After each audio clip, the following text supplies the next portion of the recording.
Bienvenidos al matadero. Si pensaban que hoy veníamos a jugar a la política, se equivocaron de canal y de conciencia. Lo que estamos a punto de presenciar no es un debate legislativo, es una radiografía brutal de la psicosis colonial en su fase terminal. Hoy vamos a ver cómo se desangra la dignidad en el hemiciclo. Por un lado, tenemos la realidad cruda, la sangre caliente en la nieve, el sonido de 10 disparos que perforan no solo un cuerpo, sino la mentira del sueño americano. Y por el otro, la payasada, la retórica de goma, el arte de usar cadáveres ajenos para limpiar la imagen de una administración que se cae a pedazos. Abran bien los ojos, porque lo que van a ver duele. Aquí no hay filtros, aquí hay fuego. Bien, senadora. En la mano derecha tenía el teléfono celular con el que estaba grabando la agresión de los agentes de ICE a otra manifestante. De hecho, sus últimas palabras registradas fueron dirigidas a ella. Are you okay? ¿Estás bien? La mano izquierda estaba en alto y visible, como reportan los diversos medios que han analizado los videos que se han publicado y que recogen la escena desde por lo menos 4 puntos de vista distintos. El arma que legalmente estaba autorizado a portar estaba enfundada y bajo su abrigo. Su cuerpo baleado, no una, no dos, no tres, 10 disparos en 5 segundos. Todos realizados luego de que estaba ya en el piso, desarmado y rodeado. Así transcurrió el último minuto de vida de Alex Pretty, asesinado en Minnesota días después de la terrible muerte, otro asesinato de Ronnie Good, cuyas últimas palabras dirigidas a uno de los agentes de ICE fue "I'm not mad at you", no estoy enojada contigo. Good fue alcanzada por 3 balas disparadas a corta distancia, incluyendo una directamente en la cabeza. 5 días antes del asesinato de Pretty, vimos la detención de un niñito de 5 años a la salida de su preescolar. Escenas de golpizas, maltratos, terror, una persona baleada en una pierna, un anciano arrastrado al frío sin ropa que lo proteja, un hombre cegado en su ojo izquierdo por un proyectil. Todos alegan, en nombre de una intervención para, en el caso de Minnesota, librar a los buenos estadounidenses, como los 2 asesinados, de la presencia de inmigrantes somalíes en el resto del país para consolidar el reino de la xenofobia y el racismo. Ese es ICE, el brazo armado del fascismo trumpista. Todo esto sin que surja desde la oposición política de los Estados Unidos un liderato claro que reúna la indignación, el dolor de la gente que sale a protestar en medio de temperaturas gélidas.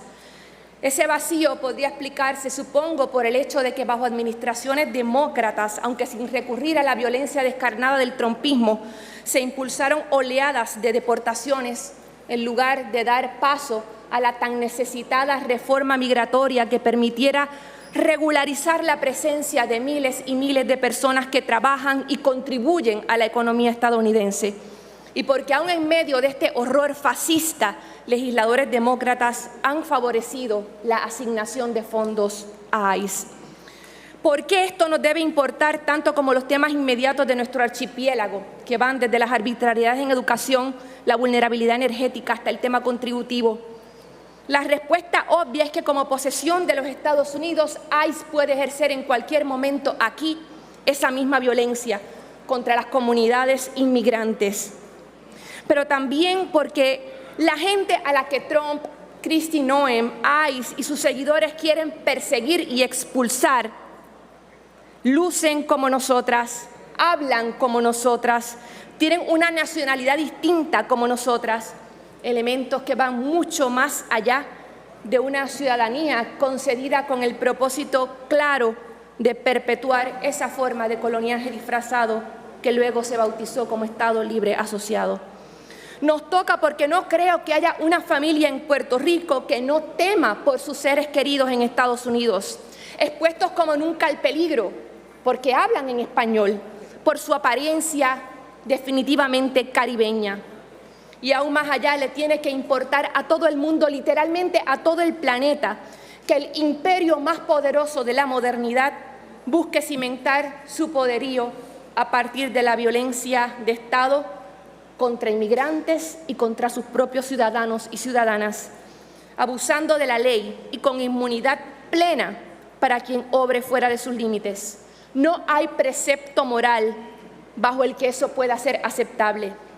Se equivocan gravemente quienes lo justifican o quienes quieren mirar a otro lado. ¿Sintieron eso? Eso que acaba de pasar no fue un turno al bate, fue un informe forense leído en la cara de los cómplices. La senadora no está recitando poesía, está describiendo una ejecución. Analicemos la frialdad del horror. 10 disparos en 5 segundos. No es una película de acción, es la maquinaria del Estado triturando a un ser humano que ya estaba en el piso. Y lo más devastador no es el plomo, es la sumisión espiritual de la víctima. I'm not mad at you. No estoy enojada contigo. Imaginen el nivel de quebranto, el nivel de adoctrinamiento o de terror puro para que tus últimas palabras sean perdonar al uniforme que te está asesinando. María de Lourdes hace algo que a la mayoría de los políticos les da alergia. Conecta los puntos. Nos saca de la burbuja isleña y nos dice, miren bien a esos muertos en Minnesota porque se parecen a ustedes. Y ahí está el gancho al hígado. Nos recuerda que para el ICE, para ese brazo armado del fascismo que ella describe, no hay diferencia entre un somalí en Minneapolis y un boricua en Santurce. Todos somos el otro, todos somos el enemigo. Ella destroza la fantasía de que el pasaporte azul es un escudo de vibranium. Nos dice que el racismo no pide papeles, pide sangre. Y fíjense en la narrativa, un niño de 5 años detenido, un anciano arrastrado al frío. No son errores del sistema, son el sistema. Y la advertencia es clara. Esa violencia no se queda allá. Esa violencia viaja. Como posesión territorial somos el patio trasero donde esos perros de presa pueden venir a entrenar. Lo que ella plantea es un ultimátum moral. No hay precepto moral bajo el que eso pueda ser aceptable. Es una línea en la arena. O estás con la humanidad o estás con los que aprietan el gatillo. No hay punto medio. No hay, pero claro, en Puerto Rico la dignidad dura lo que dura un anuncio de televisión, porque justo cuando el peso de esos muertos debería obligar al silencio y a la reflexión, entra el ruido, entra la distracción, entra la maniobra más sucia del manual de operaciones del PNP. Señor portavoz. Dios lo bendiga, señor presidente, así bendiga a mis hermanos senadores. Escuché atentamente el turno de la compañera María de Lourdes. Y sí, yo siempre he dicho que la autoridad sin supervisión lleva el abuso. Sí, claro que sí.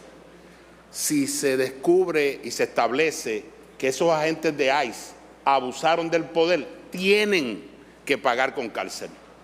Aquí, la autoridad que se da para combatir el crimen o para hacer cumplir las leyes no nos puede dar el permiso para abusar de las personas, para abusar del poder que tenemos. Pero lo escuché detenidamente para yo estar más que claro que el movimiento independentista es hipócrita, como dije la pasada semana.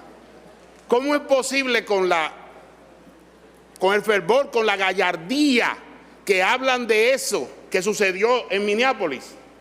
Pero cuando se les preguntaba lo que estaba pasando en Venezuela, no se atrevían a decir que allí había secuestro, que había asesinato, que había abuso. Pero se levantan en su odio por la nación americana para todo lo que tenga que ver con la nación americana, señalarlo como malo.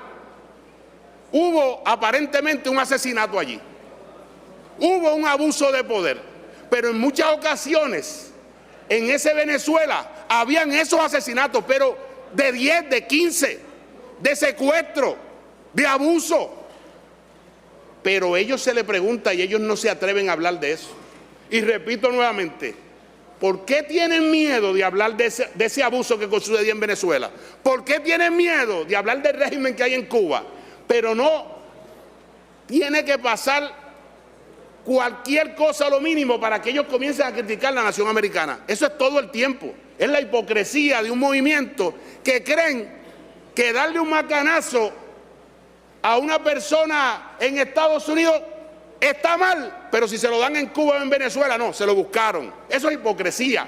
Eso es demostrarle al pueblo que si llegan al poder, que yo estoy seguro que jamás lo harán, lo que van a abusar como hizo Chávez, que lo engañó, que hablaba aparentemente bonito, como hace Juan Dalmao, que cualquiera que lo ve, dicen por ahí, es un refrán, lo compra, pero así decían de Chávez. Así decían de Chávez, que Chávez decía, no, vamos a tener que proteger las cadenas de televisión y la prensa, y llegó al poder, comenzó a cerrarla. Así van a ser los independentistas, que hablan bonito, que aparentemente señalan lo malo, pero cuando les toca señalar lo que hacen sus panas, sus consortes, ahí hay que, eso se llama que tenemos que tener, ellos tienen poder porque ellos son una nación libre, ellos pueden hacer lo que les dé la gana, pero sin embargo, cuando se trata de señalar algo que hace la gran nación americana, ¡wow! Eso es lo peor, ¡qué abuso! Así son los independentistas. Por eso, eso que pasó en las pasadas elecciones no vuelve a ocurrir. Ya la gente sabe lo que es el movimiento el movimiento independentista. Un movimiento que lo que hace es hablar a las gradas y cuando hacen contar algún abuso, tiene que ser del lado de acá, de los que creen en la democracia, de los que creen en las libertades, de los que creen que hay que respetar a la gente. Ellos no. Pero no puedo terminar el turno sin hacer contar algo. Yo escuché al compañero Eliezer Molina. Me mandaron el video, me enviaron el video, cuando él narraba lo que estaba pasando en Aguadilla, que creo que hizo lo correcto, que yo entiendo que por él se votó y tiene que estar pendiente a la gente, pero como le tengo que dar las gracias a Eliezer Molina, se la tengo que dar a la gobernadora de Puerto Rico, porque sabiendo ella que en muchas ocasiones el senador en sus turnos y en sus oportunidades, embate contra ella, que a veces yo lo encuentro falta de respeto. A veces yo encuentro que cuando se dirige a la gobernadora y se dirige a su esposo le falta el respeto. Con todo y eso, la gobernadora le ha dicho a sus jefes de agencia, tienen que atenderlo porque él es un senador electo. Eso es de admirar. Esa es la gobernadora, esa que él critica. Le ha dicho a sus jefes de agencia que tienen que atenderlo, porque como él bien lo dice, estaban en España. Y desde España, esa jefe de agencia le cogió el teléfono a Eliezer Molina, a ese que muchos pensarán, y no le estoy hablando a los estadistas, no le estoy hablando a los populares, le estoy hablando a los que votaron por Eliezer. La gobernadora de Puerto Rico le ha dado instrucciones a sus jefes de agencia que tienen que atenderlo. Eso es de admirar, eso no lo van a decir, eso nadie lo va a reseñar. Eliezer Molina llamó a un jefe de agencia en España y le cogieron el teléfono. Eso es la gobernadora. Eso es la gobernadora de Puerto Rico, que no importa las ofensas diarias de Eliezer Molina a su persona, ella ha dado instrucciones que hay que respetarlo. Eso es de admirar. Eso hay que tomarlo en cuenta. Eso se llama democracia. Eso se llama tener madurez política. Porque les voy a decir algo. Aquí hay senadores que pueden llamar. Aquí hay legisladores que pueden hacer gestiones. Son de la administración del PNP. Y si nos atienden, pues uno pensará, bueno, ellos lo nombraron. Pero en el caso de Eliezer Molina, que todos sabemos, cuando coge los turnos, lo que expresa, lo que dice, lo que infunda, lo que se burla de la gobernadora y de su esposo, ella no tuvo ninguna clase de reparo y lo atendió. Pues yo repito nuevamente, le tengo que dar las gracias a Eliezer Molina porque independiente él es un senador y hizo lo correcto, pero más gracias le tengo que dar a la gobernadora porque ignora sus insultos y demuestra que ella tiene la madurez política para estar en el puesto donde está. Esas son mis palabras, señor presidente. Y ahí lo tienen, el ilusionista de la moralidad barata. Dios lo bendiga. Siempre, siempre empiezan invocando al cielo antes de soltar el veneno en la tierra. Vamos a diseccionar esta estafa intelectual paso por paso. Gregorio Matías sabe que no puede defender a los agentes de ICE. Sabe que 10 tiros a un hombre desarmado no tienen defensa. Entonces, ¿qué hace? Aplica la técnica del sí, pero no me importa. Dice, sí, si abusaron, que vayan presos. Lo despacha en 2 segundos, un trámite, una nota al pie de página, porque a él no le interesa la justicia en Minnesota, a él le interesa usar esos muertos como trampolín para su verdadera agenda, el ataque ideológico. Aquí entra la falacia clásica, el whataboutism tóxico. ¿Por qué no hablan de Venezuela? ¿Por qué no hablan de Cuba? Miren la deshonestidad argumentativa. Estamos hablando de un crimen racial en Estados Unidos, la nación a la que él nos quiere anexar, y su defensa es gritar Maduro. Es como si te quejaras de que tu casa se está quemando y el bombero te gritara, sí, pero en la casa del vecino hay humedad. Es una cortina de humo para proteger su fragilidad ideológica. Para Matías, criticar a Estados Unidos es un pecado capital, una herejía. Llama odio a la nación americana, a lo que es fiscalización de derechos humanos. Si señalas que el rey está desnudo y tiene un arma humeante en la mano, para él eres un hipócrita. Es la lógica del fanático, la lealtad ciega por encima de la verdad evidente. Pero esperen, porque el circo apenas comienza. De repente da un giro narrativo que nadie vio venir. Del comunismo en Venezuela salta a Eliezer Molina y la gobernadora. ¿Ven la desconexión? ¿Ven la desesperación por cambiar el tema? Matías utiliza la figura de Eliezer, el antagonista del sistema, no para validarlo, sino para construir un altar a la gobernadora. Y aquí es donde la mediocridad alcanza niveles estratosféricos. Escuchen bien su argumento. La gobernadora es de admirar porque mandó a atender a Eliezer aunque él la insulte. ¿En serio? ¿Ese es el estándar? Matías nos está vendiendo el cumplimiento básico del deber como si fuera un acto de santidad heroica. Un funcionario público atendiendo a un legislador electo no es un favor, es la ley, es su trabajo, pero él lo envuelve en papel de regalo emocional. Nos dice, miren qué buena es ella, qué madurez política tiene, que se traga los insultos y contesta el teléfono. Es un intento patético de lavar la cara de una administración desconectada. Nos quiere vender la idea de que la democracia es que el amo sea amable con el esclavo rebelde. Le cogieron el teléfono en España. ¡Wow! Paren las rotativas. Denle el Nobel de la Paz. Es un insulto a la inteligencia del pueblo. Ignora los disparos de ICE, ignora el racismo sistémico, ignora la colonia y reduce todo a una telenovela de quién le contesta la llamada a quién. Gregorio Matías no está legislando, está haciendo relaciones públicas de crisis. Está diciéndole a su base, no miren la sangre en las manos del imperio, miren qué educada es nuestra gobernadora. Es la política de la servidumbre, la política de agachar la cabeza, dar las gracias porque te atienden y atacar al que se atreve a señalar que el sistema está podrido. Llegamos al juicio final, la sentencia.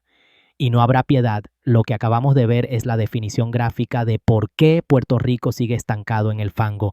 Tenemos dos visiones de mundo colisionando. Por un lado, la denuncia de que somos prescindibles para el imperio, de que nuestras vidas, nuestras caras, nuestros acentos son motivo suficiente para recibir 10 balazos en la nieve. Y por el otro lado, la negación absoluta, la ceguera voluntaria. La cátedra de fuego de hoy es contra la distracción.